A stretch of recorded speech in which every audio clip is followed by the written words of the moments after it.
Okay, subjectivity is the wedge. Everyone know what a wedge is? What's a wedge? Speak. Presenting something, move it. Mm-hmm. Go ahead. Yeah. Well, like in elementary science, it's like one of the basic mechanical devices for multiplying force. Okay. How? By taking, it's a ramp. It goes from small to large, and when used with a hammer, that's a real way of literally impacting upon something in a big way, without needing to put as much energy into it. If you were just simply maybe sitting on it or pushing on it. Okay. To lift it directly, right? Or trying to lift it directly. Yeah. Okay. Yeah. Well, yeah. If you're looking at it in the context of hammering it, it concentrates all the energy into one point. So, what it does, or into a narrower band, so that if you want to, in this case, practically pry something apart, or split something open, It widens it. it widens it. Mm-hmm. Yeah. Yep. Okay. So subjectivity is the wedge we must use to get rid of the wedge of subjectivity. What's subjectivity? The small self. What's an easy way of saying? What is subjectivity? Come on. What we experience. No. What do we see? Me. Me. I. Individual selfhood. Selfhood. Individuality. Me. I. Who's doing sadhana? I I am. Who's that I? Who's the I? Is it the real I? No. No. So, but what do you have to use in order to get to the real I? That little I. That little I, little me, mini I, mini me. So, and do we believe that mini me is us? Yeah. Yes. So that's my subject. Subject is mini me. So we're using mini me to what? Get rid of it. Get rid of mini me. That's use a wedge to get rid of a wedge. Yeah, it's sort of like, the image, if you've ever split wood, and those of us that, is you've got a wedge, you've got a big hunk of wood you're trying to split, a stump type, big, wide, and you can't just do it with a splitting axe, so you hammer a wedge into it, but sometimes that wedge won't do it, and it gets stuck in the wood. So you have to take another wedge, insert it into the crack, and use that second wedge to free, and that other wedge, that first one, drops out. And then it breaks open. That's sort of the image of using a wedge to get rid of a wedge. Yep. So by subjectivity, I mean subject in the grammatical sense. I, me. So do you go and say to people, my small self would like to buy that shirt today? No. We say, I would like to buy that shirt. So just accept that. That is what we're using. We have to accept our agency as the individual subject in order to let go of our limited subjectivity and get to absolute subjectivity of God. We need agency to move from dualism to non-dualism. Okay, so how many people in here and on WebEx worked really hard in their life not to be agents of their lives? Yeah, a lot of people work not to be themselves. So then the first thing they end up doing, most people, is they go into therapy in order to learn about what? Themselves. Yeah, me. Me. I learned about I am this. This is who I am. That's the first level of agency, right? Me. I. And if we stop there, where are we? Stop. Yeah, we're in our play acting part. I learnt that I am the part called Rohini Ralby, and that's the part I play. And that's it. That's me. That is me. I've identified with it, and that is who I am. That's me. Who are you? Rohini. Is that who you are? Yes. Tell me about you. And I have these certain qualities, and this is me. Is this me? No. Ultimately, no. But if I don't start with this, if I don't first get to this, can I move? No. So we all have to ultimately become adults. We all have to own our own agency. We are subjective. Die. As a dancer, I worked intensely for many years to acquire expert technique, knowing all the while that the ultimate goal was to go beyond technique. Technique became the wedge by which I could get rid of the wedge. So the more technical I got, the more technique I acquired, the more I was able to let go of the technique. Understand? You have to own it, accept it, own it, take total, this is it. I am an expert in this. I know this. Before you can let go of it and relax with it. Before you know in every situation you can handle it. And then if you know you can handle all situations, if you know that you are I in every situation and you're not playing around pretending and having someone else take care of you and do this and all this sort of games, you can relax a little bit. You can let go. There is no leapfrogging mastery of technique. Can't? You gotta get it. You either get it or you don't. Oh, I missed that class. No. Or of our limited subjectivity. We have to take ownership every moment of our limited subjectivity. It's me. It's me. I did that. I am the agent. Baba always said you have to have a strong ego to get rid of the ego. So in order to get ready to do sadhana, we have to then get to the place where we can actually choose to do sadhana. Actively say, I am going to do sadhana. I am doing sadhana. It's not happening to me, or I'm leapfrogging and I'm already, it's all great and it's absolute reality. No, I need to take responsibility for this. If we indulge our limited subjectivity rather than discipline it, does everyone understand limited subjectivity? We become narcissists. What is limited subjectivity? Indulging it. Attached to mini-me. Attached to mini-me, and what does mini-me deserve?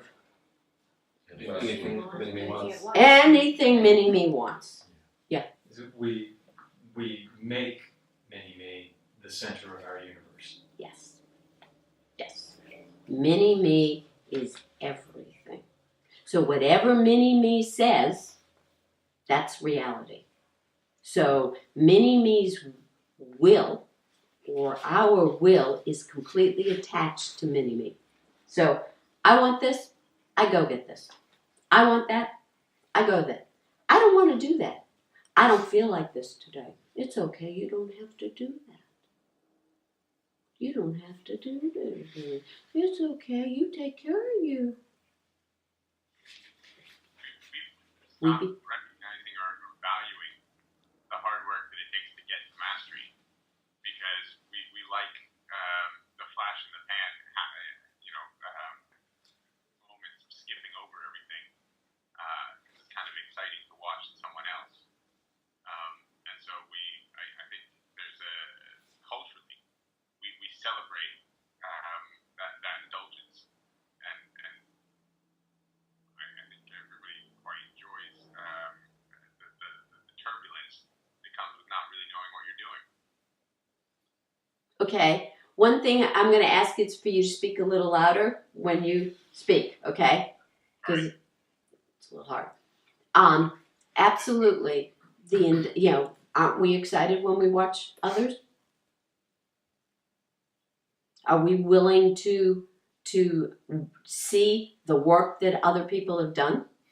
Or do we just assume they're just gifted? They're gifted and they didn't do any work. Gifted, talented, and that's it.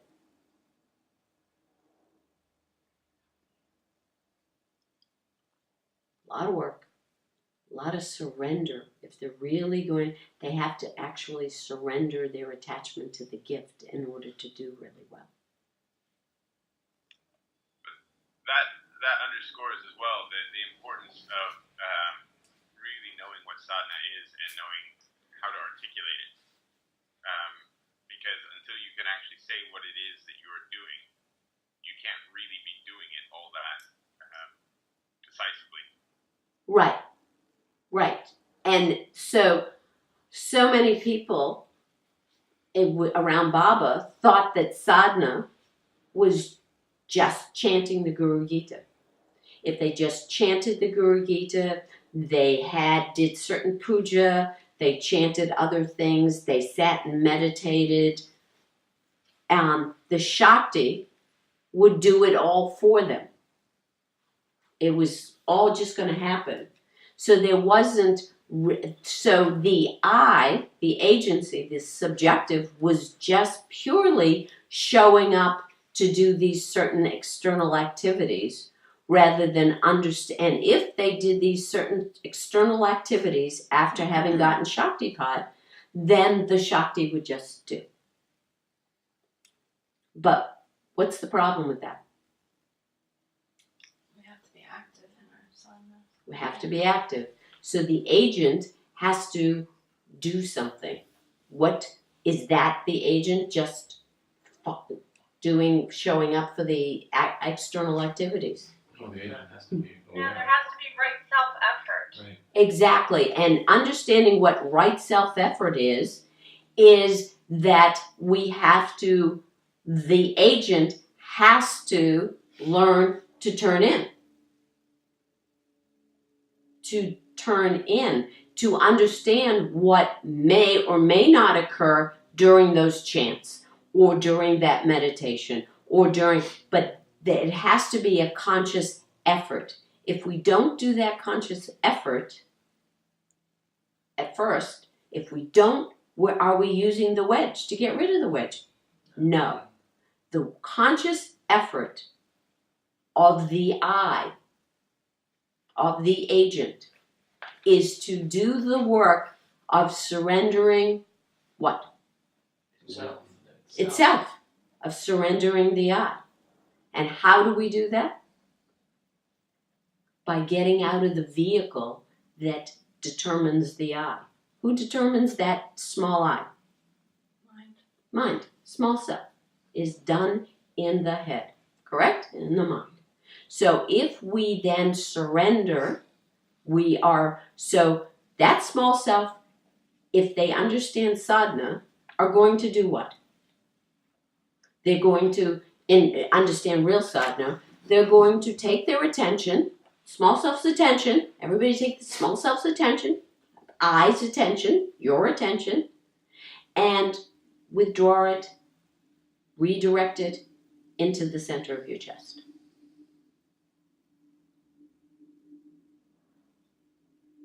And then bore in. What happens?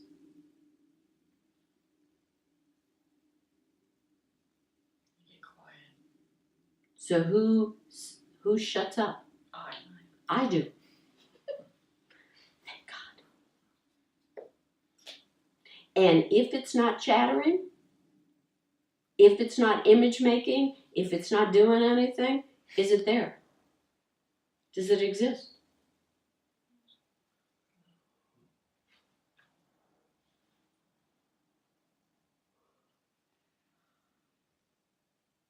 Herein lies relief.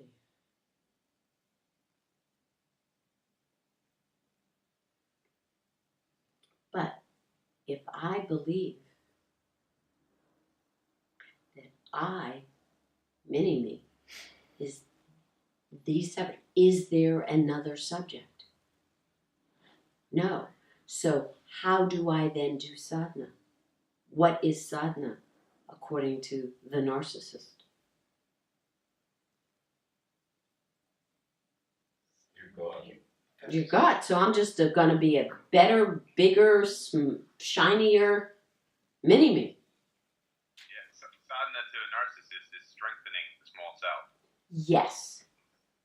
Did you get that? Sadhana for the narcissist is strengthening the small self. Fortifying. Yeah, fortifying, supporting,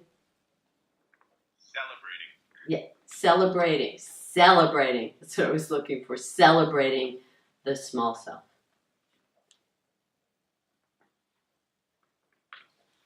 The narcissist sees himself as the subject with a capital S, but is really cut off from his core, true core.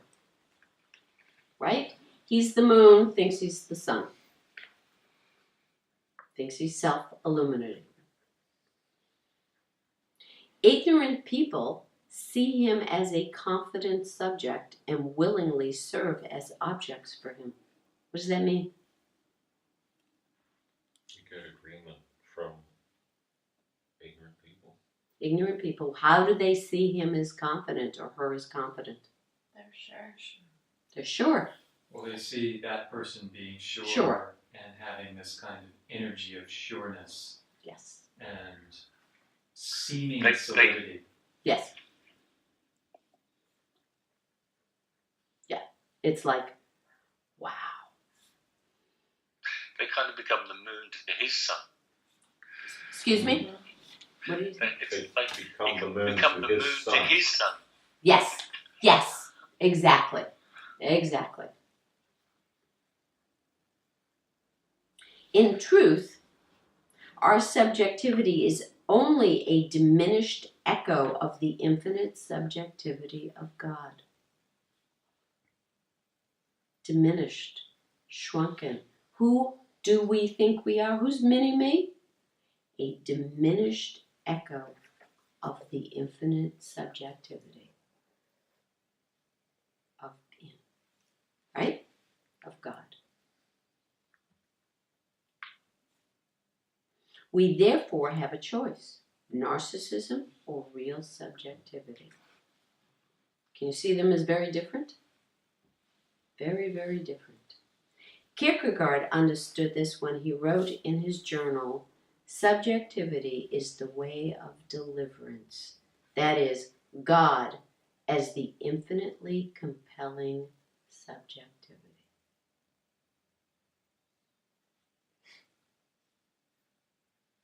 So ultimately, is he saying, is there anything other than God? No. Is God the big giant subject? Yes. It's kind of what a big part of what Nietzsche was saying. Once you kill God, once you decide God doesn't exist, your only choice is really either to be narcissistic or to be in the orbit of some other narcissist, basically, is what a lot of what he was saying about the death of God was. So that then people are running around looking for other people to then be. Yeah. So that, or a cause. Which really is generated by the person. So ultimately, what is that? Remember, what's ignorance? Taking what's not real to be real, what's non-self to be self, what's impermanent to be permanent. And once we do that, we lose our subject and object. And then there we are. So then there's the dichotomy: agent, object, narcissist, accommodating. See the way it works? Okay. One day in 1975, I was standing by the Charles River in Cambridge, Massachusetts. The day before, I had received a letter from Baba's organization that quoted Baba. God forgets his own true nature and looks for God. God worships God. God meditates on God. And God is trying to find God. It is God who questions and God who answers. As I stood amid the shrubs on the bank, I started to laugh. I got the joke. It is God who questions and God who answers. This was too hysterically funny. I could not stop laughing. The laughter lasted for over an hour. Ever since, dialogue has never been the same. We are all just speaking to ourselves.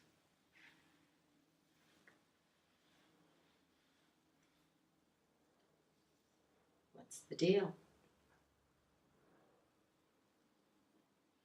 If there's only one subject, then that's all there is. There's only one subject. Ourselves. What happens? There's only one subject. Dialogue? Talking to that subject. Well, You were talking to you.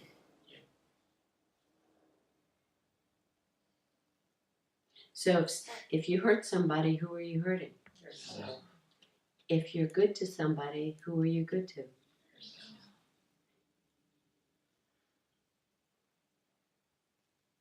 What's God's nature? Love. Love. If God's nature is love, and you are the subject, which is God, in truth, if you are pure subject, you've surrendered. So is your mini-me now God? No. No. Why not? Your mini-me doesn't exist. Your mini-me cannot exist if you are pure subject. So you cannot fool yourself at that point into being an enlightened small self. There is no mini-me.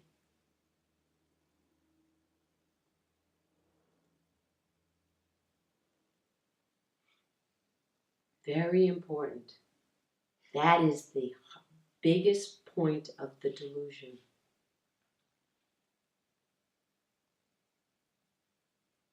Biggest point of the delusion. We have to go. We, in order to become we.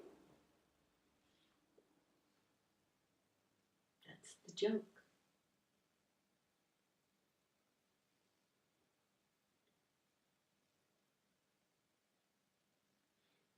Last week, when I was reflecting on the image of the mirror in the Yaneshwari, I started laughing again because I realized God created us so that when God was speaking to himself, he did not look crazy. It looked like there was a conversation.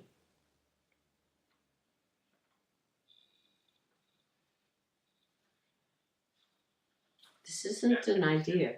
What? That should be really funny. That is Yes, It is funny. it is funny. God did not want to look like a lunatic.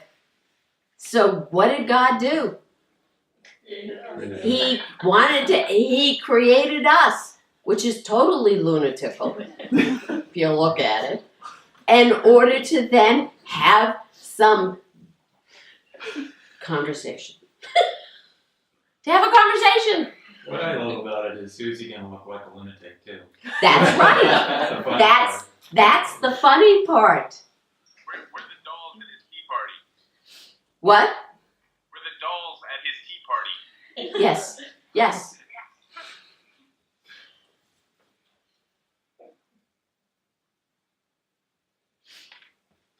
Part of the joke is that God cannot con himself.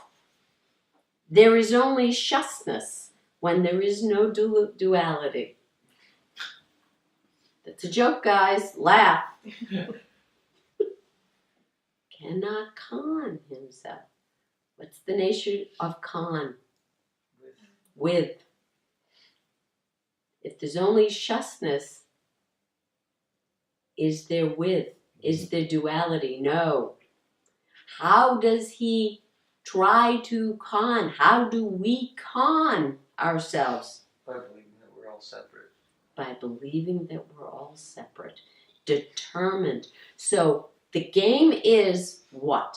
Our job is to come here, into the world to manifest.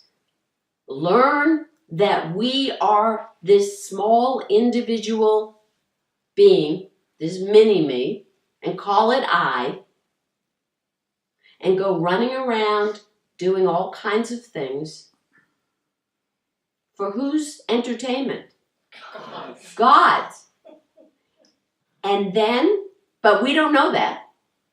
Why am I here? For fun. I didn't know that. We don't know that. We take it so seriously, so real, so hard, so this. And in relative reality, it is hard. It's hard, it's real. There's conflict, there's all kinds of things. When we watch a good drama as a movie, we get involved in it. It's intense, it's this, that. Is it real? No, it was a movie. It was a theater piece. After the theater, did the actors stop being those parts? Yes. Do we know and do we stop being those parts? No, that's the whole thing of theater, is to learn how to then, I need to let go of my part. I need to turn around. Does it mean then I'm no longer going to play my part? No, we're going to play the part. I'm playing the part. We're going to manifest the part, but knowing who we truly are, and therefore, do we do any ill? Why not? Because we're love. Because we're love. So remember the demons throughout the Puranas and all the stories, they were actually great beings who came down to serve a function. And why they were serving that function, did they know who they were? No. In order to do their demon jobs, they had to be veiled. So each of us is unwittingly, we're veiled. And we're doing what we're doing. And our job is to turn around and turn back and go, Mini-Me is not who I want to be anymore. Use a wedge to get rid of the wedge. So then I don't know yet who I'm going to be. I have an idea, but I don't know for sure. So that then I do, if I'm doing right effort, if I'm doing that sadhana of turning around and letting go of each of the qualities, doing those dichotomies. That's the whole point, to let go of qualities, of not being identified or attached anymore to qualities, of not being identified wrongly to this activity or that activity. And as I let go more and more, as I let go more and more, what happens? There's less of me. Do I disappear? Does I disappear? In some ways, yes. Go. Is it quieter? Oh yeah, nice and quiet.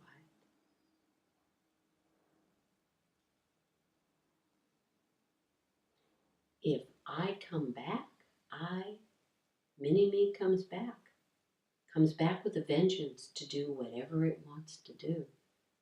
You can't stop it. Therein lies, be with your experience. You should be guarding that heart.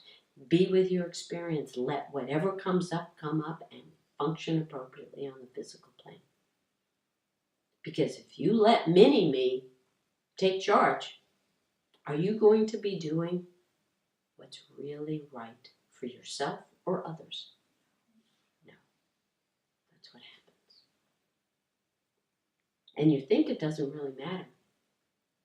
But in the big picture, it actually does. It actually does. Yanishwa uses a question to reveal this reality. Remember, the reality of the joke is that God cannot con himself. There is only justness when there is no duality. He knows who is questioning and who gives the answer. By means of a mirror, one object may seem to be two, but in point of fact, are there really two? I don't know about you, but in the morning I say, thank God that's not me.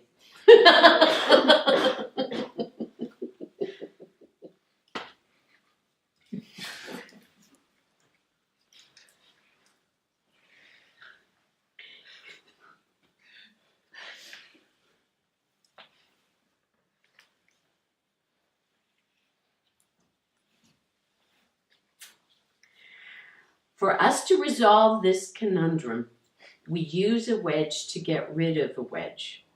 We need to trace back and then eliminate our identification with our separate subjectivity. Mini-me's gonna go.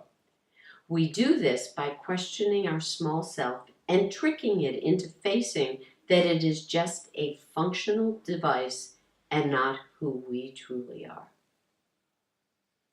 Functional device. It is. We need it. We need it. But not who we are. We need our vehicles in order to play. I need the right costume. If I'm going to be King Lear, I'm not going to be in a tutu. I need the right costume. I need the right makeup. I need the right words. I need the whole thing.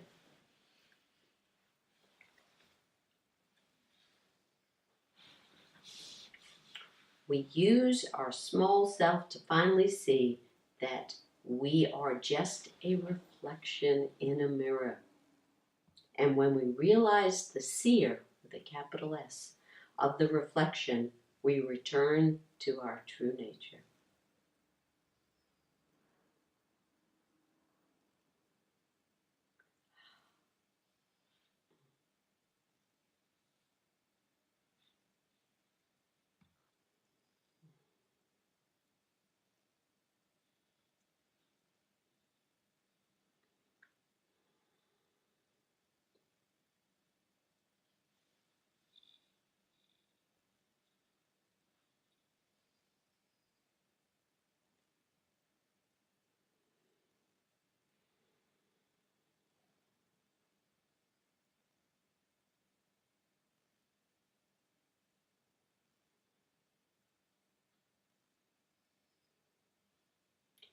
God continues the play of manifestation so that God can express and feel God's love.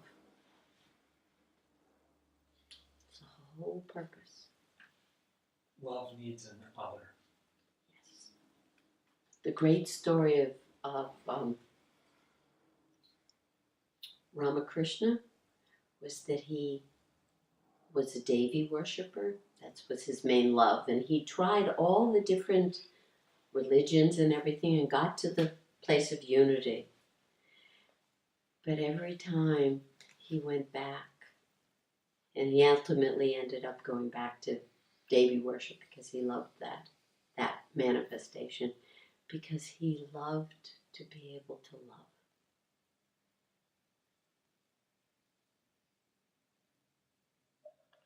So, Rohini, that means when we turn inwards, forgiveness is already there. Yes. Not the forgiveness of mini-me. No. I mean, in that Christian sense of, Yes. like the prodigal son returning to the father. Yes. Yes. Yeah. That's why I will say to people, if you really, when people do something wrong, they love to punish and hurt and wallow in the guilt and the torture and all that. And that's just the small self doing its little game with itself. If you really want to punish the small self, the doer of that particular situation at that moment, you let go and you go into the heart and go deep within.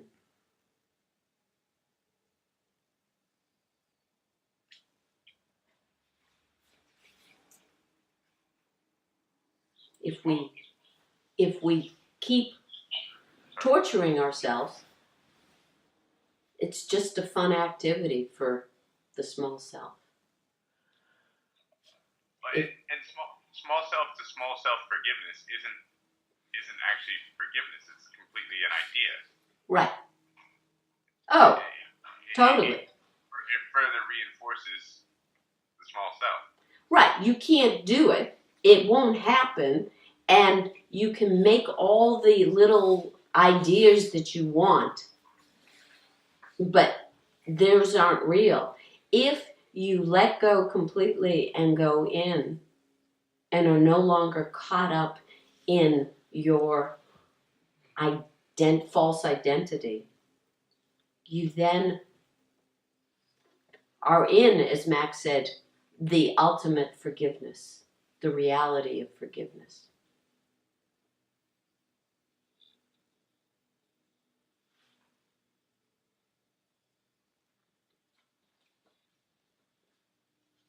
Yaneshwar expressed the dilemma of unity.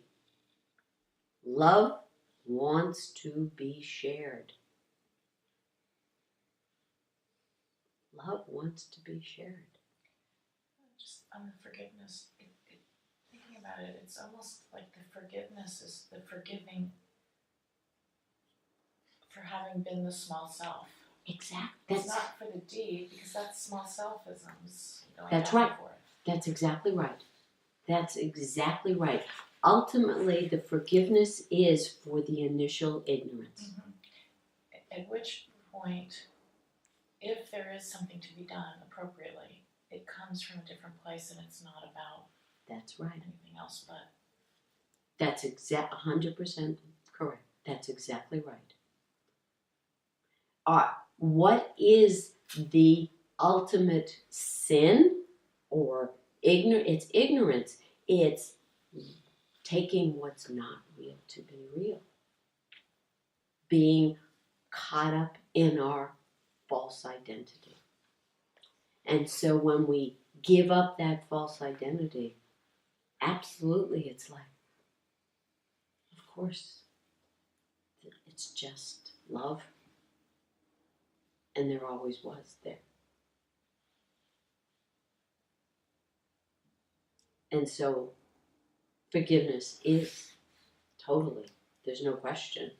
And then the appropriate action, as Tanya was saying, the appropriate action is going to manifest from within.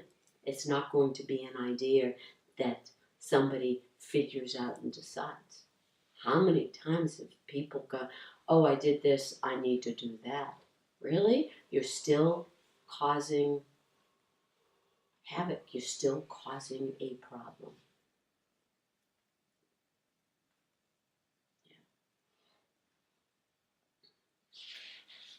God wants to share God's nature. If separation were removed, there could be no question and answer. And if they were united, there would be no joy and mutual converse.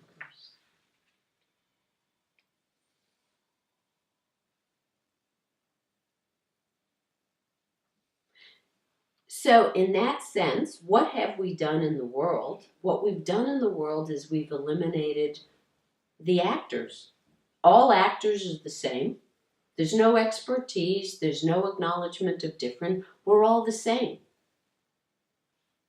So every small self is the same. Is that true? No. So therein lies, back to the narcissist, therein lies the missing of the entire point. We have lost the ability to see that in the theater of life, that everybody plays a different part.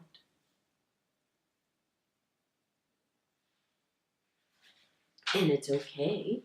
And if we are internally clear and clean about who we really are, we're perfectly okay playing the part we play. We don't have to go running around trying to be something we're not.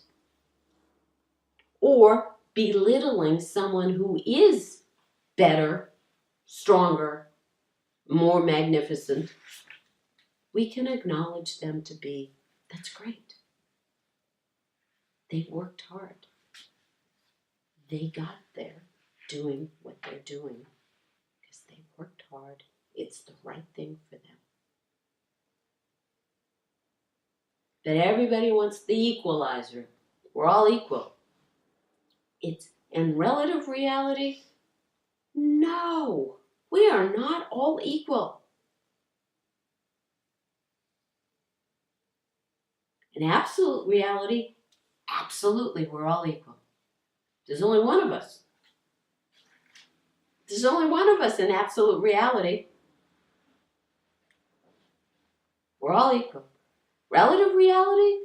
No, that's the whole point.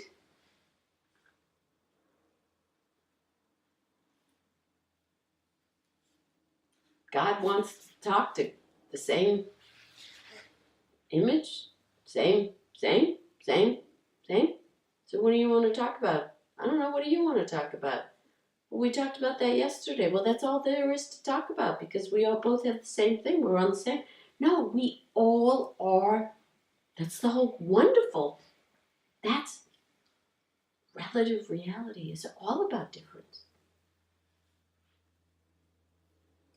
We're all different. And by being different doesn't mean we're equal in the greater sense, but no. So if you're in class with a teacher, the teacher hopefully is the expert. But in this day and age, no, students, teachers, they're all on the same. Equalize the playing field, we're all the same. No. The 5-year-old child is not the same with the teacher. No. The college student who goes into a class who's decided that the professor who has been doing this for 30, 40 years is equal? No. Then we don't learn. Then we are not using a wedge to get rid of a wedge. Because we have not accepted ourselves, our actual agents, what we actually have.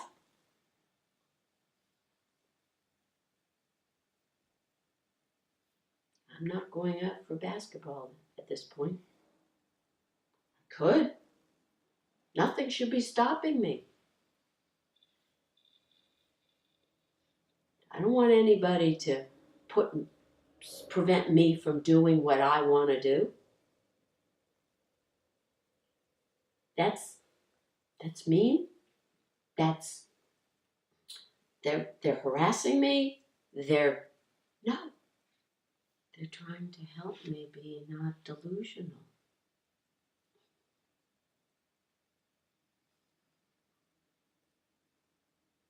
We have to look at that. But we have to return to our true nature, to the absolute subject. Eventually, we do this by purifying our understanding. We have wrongly believed that the image in the mirror is who we really are. That belief and its consequences have to be cleaned away. So when I look in that mirror and I decide all kinds of things and I think that's me, remember, I've projected. It's all a projection. It's all a made-up thing. Is it who I really am? No.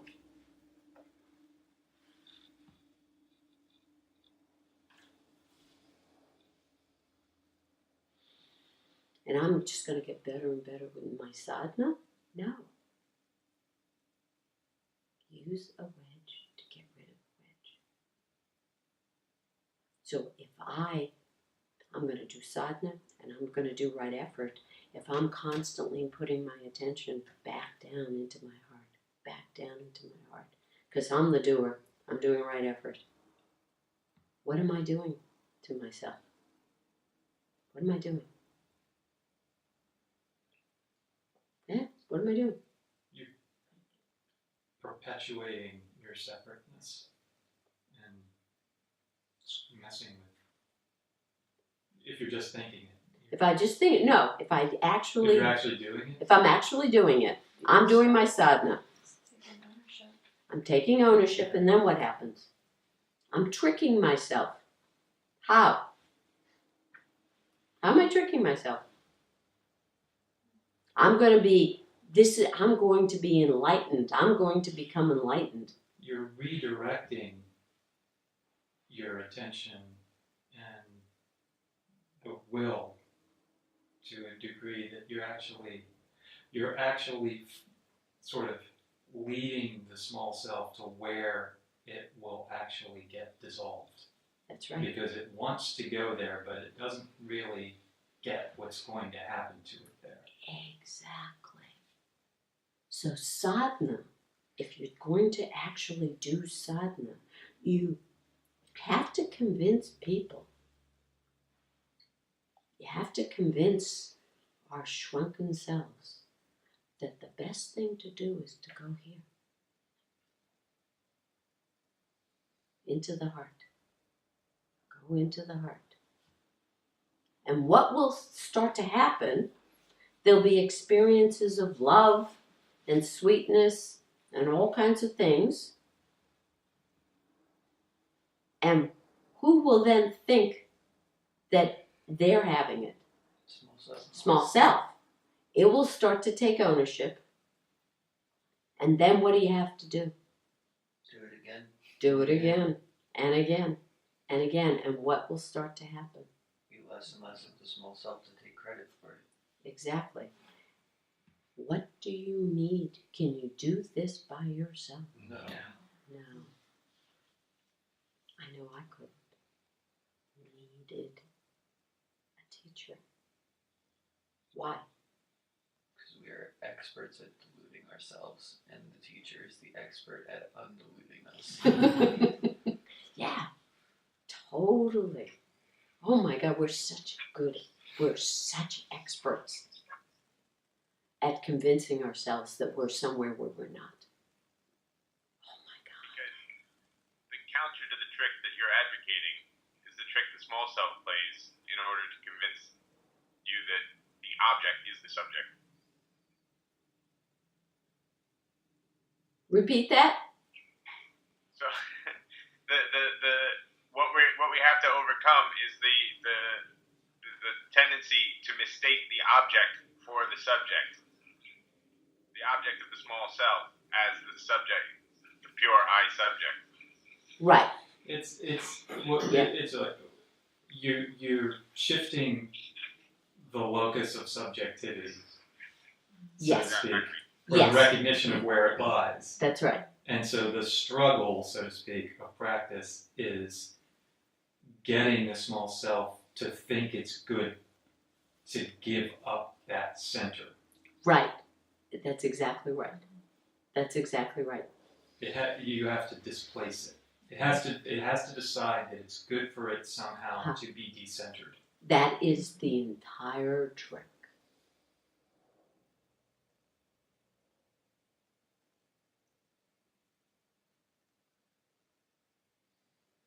And a lot of ways it's done is through Shaktipat, through having an awakening, because then the small self takes ownership and says, oh wow, that's great, I want it more. Yeah. But if you really have a powerful sort of Shaktipat experience, you can't ever convince yourself completely after that the small self is the center. Right, but you can try. You can try. You can succeed. But when they For a say minute. it'll always It always gives the... sort of keep going, that from that point on some fundamental level, the small self knows it's unreal. Yeah, somewhere. But then Somewhere. I've got to, if I keep covering You it, can bury it. I have to bury it. But then I'm not doing the right effort. And that's why a teacher's so important. Yes. Yeah. Exactly. So most people doing sadhana, though, are attached to the purifying process and miss its purpose.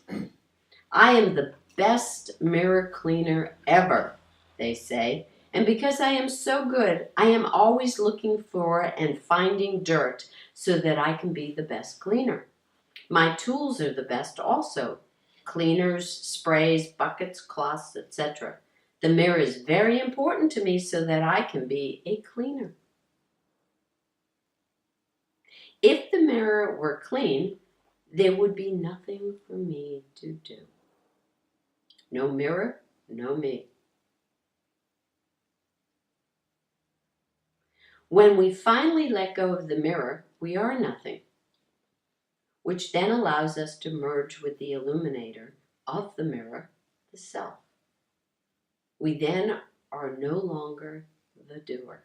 The self, God, does it all. No more action for us.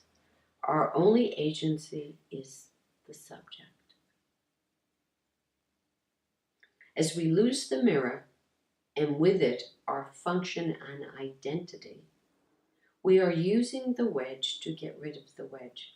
Left then is only the self.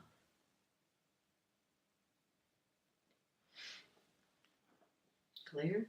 So for most people, they're just absolutely loving doing sadhana, and that's all they keep. So they are going to clean that mirror forever. Oh, I missed a spot. Can I create a spot? Let me throw some dirt on it. Let me go back. I liked it when I cleaned that, so I'm going to do that again, so I have to clean it again. And for me, watching you guys do that, even when I would do it, it's boring. It's all you want to do is clean that mirror again and again and again. You can't see the self when you are the self.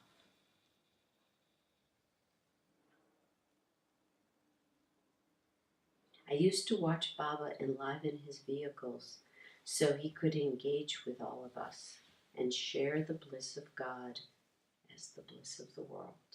For him, the wedge was gone.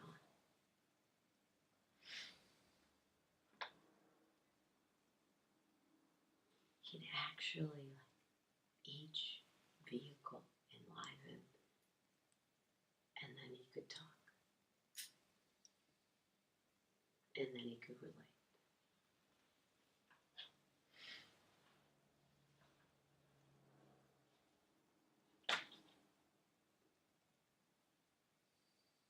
Is this clear?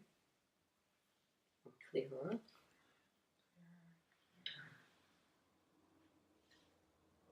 Is it a jump? So, What? I just wanted to say that if if we are attached to doing sadhana, Mm-hmm. we're using a wedge to be a bigger wedge. Mm-hmm. Yes. Yes. We're not pulling it out. Right. Not using the second wedge to remove the first wedge. Exactly. Exactly. Good. Yes.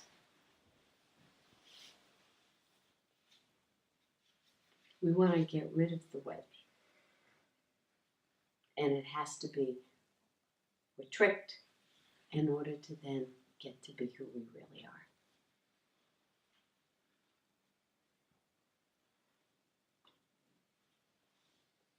Which is the experience of love.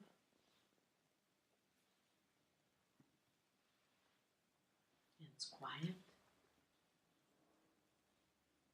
and alive.